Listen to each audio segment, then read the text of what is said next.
कमर जावेद बाजवा साहब जो हैं उनको खुद भी शायद ये बुरा लगा है कि ये जिस किस्म की ज़बान इस्तेमाल हो रही है, जिस किस्म की पॉलिटिक्स हो रही है। तो उन्होंने शायद इमरान खान साहब को कहा होगा कि भाई आप ये बात, वो न्यूट्रल नहीं हो सकते, न्यूट्रल जो होता है वो जानवर होता है। उन्होंने फरमाया न्यूट्रल जानवर होता है। अब ये बहुत बड़ा जुमला था मेरी नज़र में, इस पूरी तकरीर का सबसे बड़ा जुमला ये था कि जानवर न्यूट्रल होते हैं बारे में। अब वो जनरल बाजवा के बारे में भी उन्होंने शुरू कर दी है बात कि जी उन्होंने ये कहा वो कहा, और कल को और भी बहुत सी बातें ये कर सकते हैं। तो ये अपने अब जैसे कहते हैं ना दांत दिखा रहे हैं कि जी अगर मुझे किसी ने हाथ लगाया तो मैं काटूंगा। लेकिन अगर आपको इसमें से थ्रेट्स आना, ये महसूस होना शुरू हो जाए, खुदा ना खास्ता कोई आपको सिविल वार की तरफ लेकर तो नहीं जा रहे कि आप अपना जलसा जुलूस इतना बड़ा करना चाह रहे हैं अपनी स्ट्रेंथ दिखाने के लिए, फिर उसके बाद जैसे मौलाना साहब ने अपने बंदे मंगवा लिए हैं, उन्होंने प्राइवेट सिक्योरिटी या अपने जो उनके ज़ाती मुहाफ़िज़ीन है, ज़ाती फ़ौज है, वो मंगवा ली है। तो ये तो, और इस्लामाबाद में मंगवा रही है, तो अगर उसे लड़ना भिड़ना है आपने क्यास का। इतलात तो ये देनी है कि इमरान खान ने नया प्लान जो बनाया है वो जनरल बाजवा साहब के ख़िलाफ़ है, उसकी तफसीलात और उसके ऊपर कुछ तबसरा पेश करना है। लेकिन उससे पहले आपने ये देख लिया होगा कि किस तरह शेख रशीद जो कल तक ये कह रहा था कि कुचल के रख दूंगा, और पागलों की तरह उसने एक फिक्रा 10 मरतबा दोहराया, नाकाम हो गई, नाकाम हो गई, नाकाम हो गई। अब वो कह रहा है कि सुलह सफाई की ज़रूरत है, तहरीक एतमाद के बजाय मसले को सुलह सफाई से, मुज़ाकरात से हल किया जाए। ऐसा ना हो कि मार्शल लग जाए।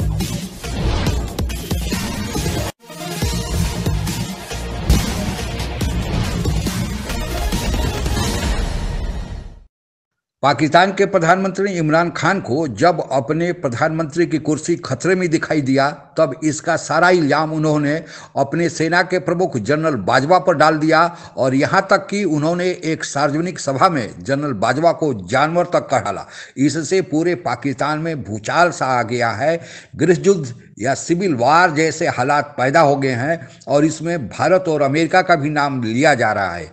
क्या है असल हकीकत, आइए आगे समझते हैं। बारे में अब वो जनरल बाजवा के बारे में भी उन्होंने शुरू कर दी है बात कि जी उन्होंने ये कहा वो कहा, और कल को और भी बहुत सी बातें ये कर सकते हैं। तो ये अपने अब जैसे कहते हैं ना दांत दिखा रहे हैं कि जी अगर मुझे किसी ने हाथ लगाया तो मैं काटूंगा। समझता हूँ कि इमरान खान साहब को ये आज नहीं पता कि वो जा रहे हैं, उनको तीन चार माह से उनको इस बात का एहसास है, और मैं कुछ अरसे से यही कह रहा हूँ कि वो पूरा एक बयानिया बना रहे हैं, और उस बयानिए की जो आपने झलकियां अब आप देखना शुरू कर दी आपने, और वो बयानिया यही है कि जी मैं एंटी अमेरिकन हूँ, मैं एंटी इंडिया हूँ, मैं एंटी वेस्ट हूँ, ये ईयू, ये रूस जाना, ये साजिश कंस्पिरेसी थ्योरी हमारे खिलाफ हो रही है, मेरे खिलाफ हो रही है। एक ये उसका हिस्सा है। दूसरा हिस्सा उसका ये है कि इन सब सियासतदानों को गालियां देना, जात पे उतर आना, मजाक उड़ाना, और इनको प्रोवोक करना कि ये भी इसी लेवल पे। वो न्यूट्रल नहीं हो सकते, न्यूट्रल जो होता है वो जानवर होता है। उन्होंने फरमाया न्यूट्रल जानवर होता है। अब ये बहुत बड़ा जुमला था मेरी नज़र में, इस पूरी तकरीर का सबसे बड़ा जुमला ये था कि जानवर न्यूट्रल होते हैं। कमर जावेद बाजवा साहब जो हैं उनको खुद भी शायद ये बुरा लगा है कि ये जिस किस्म की ज़बान इस्तेमाल हो रही है, जिस किस्म की पॉलिटिक्स हो रही है। तो उन्होंने शायद इमरान खान साहब को कहा होगा कि भाई आप ये बात, बाजवा साहब ने इनको ये बात कही है, इसका मतलब ये भी है कि बाजवा साहब कैन ऑल्सो फील कि इमरान खान साहब जो हैं ये ज़्यादती कर रहे हैं, और ये इस किस्म का, हम पहले भी अपने कई व्लॉग्स के अंदर मैं ये बात कर चुका हूँ कि ऐसी ज़बान जो है वो नहीं इस्तेमाल होनी चाहिए। आप सियासत को उस किनारे पे मत लेके जाएं जहाँ से सिर्फ एक ही साइड हो, और वो है कि सियासत जो है वो गटर के अंदर गिर जाए। इसको वहाँ तक मत लेकर जाएं, इसको ऐसी जगह पे रखें जहाँ पे पाक साफ रहे, जहाँ पे इस किस्म की बदतमीज़ी से ये दूर रहे। लेकिन लगता है कि इमरान खान साहब वो करने में इंटरेस्टेड नहीं है। लेकिन अगर आपको इसमें से थ्रेट्स आना, ये महसूस होना शुरू हो जाए, खुदा ना खास्ता कोई आपको सिविल वार की तरफ लेकर तो नहीं जा रहे कि आप अपना जलसा जुलूस इतना बड़ा करना चाह रहे हैं अपनी स्ट्रेंथ दिखाने के लिए, फिर उसके बाद जैसे मौलाना साहब ने अपने बंदे मंगवा लिए हैं, उन्होंने प्राइवेट सिक्योरिटी या अपने जो उनके ज़ाती मुहाफ़िज़ीन है, ज़ाती फ़ौज है, वो मंगवा ली है। तो ये तो, और इस्लामाबाद में मंगवा रही है, तो अगर उसे लड़ना भिड़ना है आपने क्यास करना है, और in the name of rule and law इक़्तिदार के लिए कि आप मतलब किसी साइड पे भी दोनों साइड जाने को तैयार हैं, तो ये चीज़ें तो मतलब किसी के लिए भी कंसर्न होनी चाहिए। तो क्या मतलब पॉलिटिकल पार्टीज उस पर क्या चाहते हैं? इमरान खान साहब ये समझते हैं अगर मैं चला गया पावर से तो इसका मतलब ये है कि कि उसके बाद कुछ नहीं रहना चाहिए, या अगर उनके खिलाफ साजिशें हो रही हैं तो वो फिर उसके बाद जाते जाते वही वाला ट्रंप वाला, मैंने रात भी बात की थी कि वही ट्रंप वाला मॉडल हो रहा है। कि इतलात तो ये देनी है कि इमरान खान ने नया प्लान जो बनाया है वो जनरल बाजवा साहब के खिलाफ है, उसकी तफसीलात और उसके ऊपर कुछ तबसरा पेश करना है। लेकिन उससे पहले आपने ये देख लिया होगा कि किस तरह शेख रशीद, जो कल तक ये कह रहा था कि कुचल के रख दूंगा, और पागलों की तरह उसने एक फिक्रा 10 मरतबा दोहराया, नाकाम हो गई, नाकाम हो गई, नाकाम हो गई। अब वो कह रहा है कि सुलह सफाई की ज़रूरत है, तहरीक एतमाद के बजाय मसले को सुलह सफाई से, मुज़ाकरात से हल किया जाए। ऐसा ना हो कि मार्शल लग जाए। ये इमरान खान की प्लानिंग है और इस सिलसिले में फौज को हिट करेगा। नाजरीन, ये एक एजेंडे पर है, इसमें अब किसी को शक नहीं रहा, और एजेंडे की बुनियाद पर ये सिर्फ फौज पर इल्ज़ामात ही नहीं, ये कुछ और चीज़ें भी कर सकता है जिनके बारे में बहुत सारे लोग खबरदार कर चुके हैं कि ये ऐसे राज फाश कर सकता है जिसकी वजह से मुल्क की वजूद को, उसकी सिक्योरिटी को खतरात लाहक हो जाएं। लेकिन मैं एक बार फिर बता दूं कि ये उसका प्लान है, अमल नहीं होने वाला। इसके हालात इसकी मुट्ठी से निकल चुके हैं, अब कोई काम इसकी मर्जी का नहीं। आज आपने देख ही लिया कि ये न्यूट्रल के ऊपर उन्होंने मैं समझता हूँ तेजाब लगाया है, और उसकी वजह ये कि ये तो एस्टैब्लिशमेंट की तरफ से ये बातें आ रही हैं कि हम न्यूट्रल हैं, क्योंकि वो नहीं चाहते थे कि वो जिस किस्म की कारकर्दगी रही है इमरान खान साहब की, कि उसकी बदनामी जो है वो अपने कंधों पे लें। तो इसलिए जिसकी वजह से अब आपने देखा कि इमरान खान साहब के साथी उनको छोड़ रहे हैं। तो अब इमरान खान साहब ने उनकी तरफ भी उनको भी अटैक किया। अब ये जो खान साहब ने धमकी दी है कि डी चौक के अंदर अपने लोगों को बुलाया है, और ये देखिए सोच समझ के ये सारा कुछ किया है, क्योंकि इलेक्शन कमीशन ने उनको कहा था कि आप नहीं जा सकते दिल्ली। उन्होंने कहा नहीं, मैंने जाना। उन्होंने ये बात कहनी थी वहाँ, ये पैगाम देना था, क्योंकि उन्हें नजर आ रहा है कि शायद अब आगे मौके इतने नहीं मिलेंगे उनको।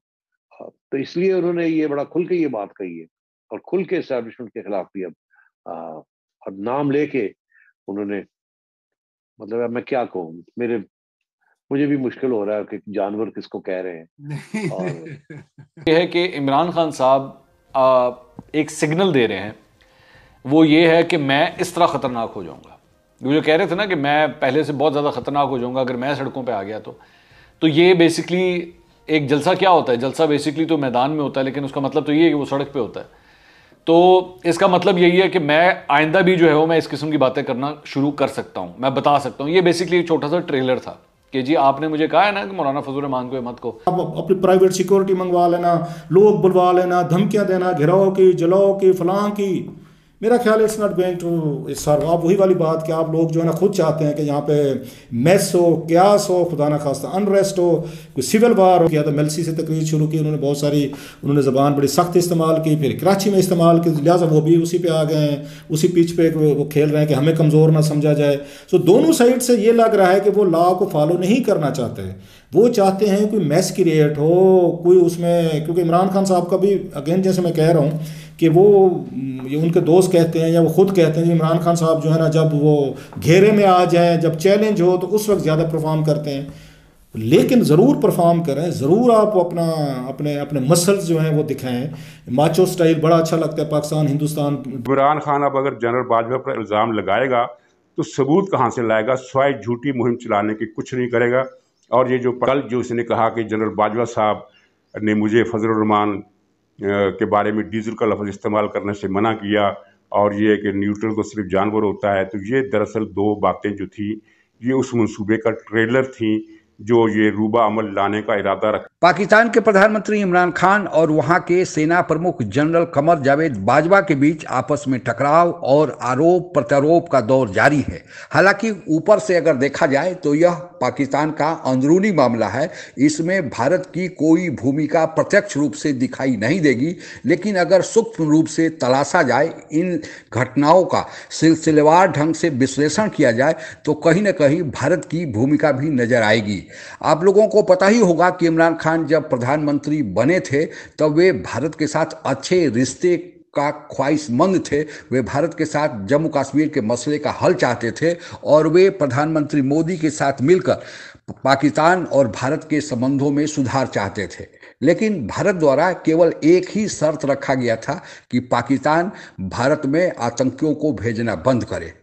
इस पर इमरान खान के जो आईएसआई चीफ थे, जो इमरान खान के बहुत ही करीबी जनरल फैज माने जाते थे, उन्होंने इमरान खान को न जाने क्या पट्टी पढ़ाया कि भारत में आतंकियों का जाना जारी रहा। और इस पर प्रधानमंत्री मोदी ने कहा कि अगर हमारी शर्त नहीं मानी जा रही है तो फिर पाकिस्तान के साथ वार्ता करने का कोई परिणाम नहीं निकलेगा। और परिणाम वही हुआ, भारत ने पाकिस्तान से इमरान खान से बात करने से मना कर दिया। इस पर इमरान खान इतने नाराज हुए कि प्रधानमंत्री मोदी पर न जाने क्या क्या आरोप लगाया, यहाँ तक कि प्रधानमंत्री मोदी को फासिस्ट तक कह डाला। लेकिन जनरल बाजवा बहुत चालाक निकले, उन्होंने भारत के साथ पर्दे के पीछे वार्ता जारी रखी और फिर भारत और पाकिस्तान के बीच शांति बनाए रखने, सीमा पर युद्ध विराम का एक निर्णय हो गया जो अब तक जारी है। और यही नहीं, जनरल बाजवा ने यहाँ तक कह डाला कि भारत और पाकिस्तान के बीच पहले जो भी हुआ है उन तलखियों को भुलाकर भारत और पाकिस्तान को नज़दीक आना चाहिए और आपस में व्यापार करना चाहिए। यही इमरान खान को खटका कि जो भारत इमरान खान को मुंह नहीं लगा रहा है, वही भारत कैसे जनरल बाजवा के साथ शांति समझौता कर रहा है और जनरल बाजवा भारत की हिमायत करते हुए व्यापार की बात कर रहे हैं। और यहीं से इमरान खान और जनरल बाजवा के बीच विभेद चालू हुआ। फिर आया आईएसआई चीफ के बहाली, यानी नए आईएसआई चीफ के बहाली का मामला। जो इमरान खान के हितैषी हिमायती आईएसआई चीफ थे जनरल फैज, उन्हें हटाकर नया आईएसआई चीफ लगाना था। इमरान खान अपने चहेतों को लगाना चाहते थे ताकि जो उनके चहेते आईएसआई चीफ जनरल फैज थे उनकी कमी पूरी हो सके, लेकिन जनरल बाजवा अपने मन का आईएसआई चीफ जो उनके लिए अच्छा था वह लगाना चाहते थे। और इसी को लेकर दोनों में इतना विभेद बढ़ा कि यह मामला भी बहाली का कई महीने तक तो लटका रहा। अंततः जनरल बाजवा की जीत हुई और इमरान खान को पीछे हटते हुए जनरल बाजवा के पसंद के आईएसआई चीफ के बहाली पर दस्तखत करना पड़ा। यह दूसरा बड़ा झटका इमरान खान के लिए था। तीसरा, जनरल बाजवा अमेरिका और यूरोपियन यूनियन के साथ संबंधों को सुधारना चाहते थे, क्योंकि पाकिस्तान का 70% व्यापार इन देशों अमेरिका और यूरोपियन यूनियन के देशों से होता है। इमरान खान को जब यह पता चला तो इमरान खान को जनरल बाजवा का किसी न किसी रूप में विरोध करना था। इसीलिए इमरान खान ने जनरल बाजवा के न कहने के बावजूद भी, मना करने के बावजूद भी खुद रूस चले गए, जो यूरोपियन यूनियन और अमेरिका का विरोधी गुट में है। और फिर वहाँ जाकर वहाँ से उन्होंने सिग्नल दिया कि देखो मैं क्या कर सकता हूँ। और यह अब इन दोनों के बीच, बाजवा और इमरान खान के बीच खाई इतनी बढ़ गई है कि इमरान खान को उन्हें जानवर तक कहना पड़ा। और इस जानवर के कहने के पीछे जो तत्कालिक कारण यह था कि इमरान खान के हटाने के लिए गद्दी से वहाँ पर अविश्वास प्रस्ताव आ गया है। इमरान खान चाहते थे कि जनरल बाजवा मदद करे, क्योंकि वहाँ पर सेना की भूमिका सबसे ज़्यादा है। सेना जिसे चाहती है वही प्रधानमंत्री की कुर्सी पर बना रहता है। लेकिन जनरल बाजवा को अपना पिछला जख्म भूला नहीं था और उन्होंने साफ मना कर दिया। तब इमरान खान को जानवर तक कहना पड़ा। अब आप समझ गए होंगे कि इमरान खान जाएंगे तो कहा जा रहा है कि नवाज शरीफ जो वहाँ के भूतपूर्व प्रधानमंत्री थे, उनके छोटे भाई शहबाज शरीफ प्रधानमंत्री का ओहदा संभालेंगे। और यही नवाज शरीफ हैं जिनको भारत का यार या मोदी का यार कहा जाता है, और मोदी का यार के कारण उन्हें पाकिस्तान में इमरान खान गद्दार कहते हैं। तो अब समझ गए होंगे खेल क्या है कि इमरान खान जाएंगे और फिर प्रधानमंत्री की कुर्सी पर मोदी का यार आ रहा है। तो अब आप समझ गए होंगे कि भारत की यहाँ प्रत्यक्ष और अप्रत्यक्ष, जैसा भी आप समझे, कैसी भूमिका है। आज के लिए बस इतना ही। जय हिंद। आप अगर हमसे जुड़ा रहना चाहते हैं तो कृपया मेरे चैनल को सब्सक्राइब करें तथा बेल आइकन भी दबा दें, ताकि नई वीडियो की जानकारी तुरंत आप तक पहुंच जाए। धन्यवाद। जय हिंद।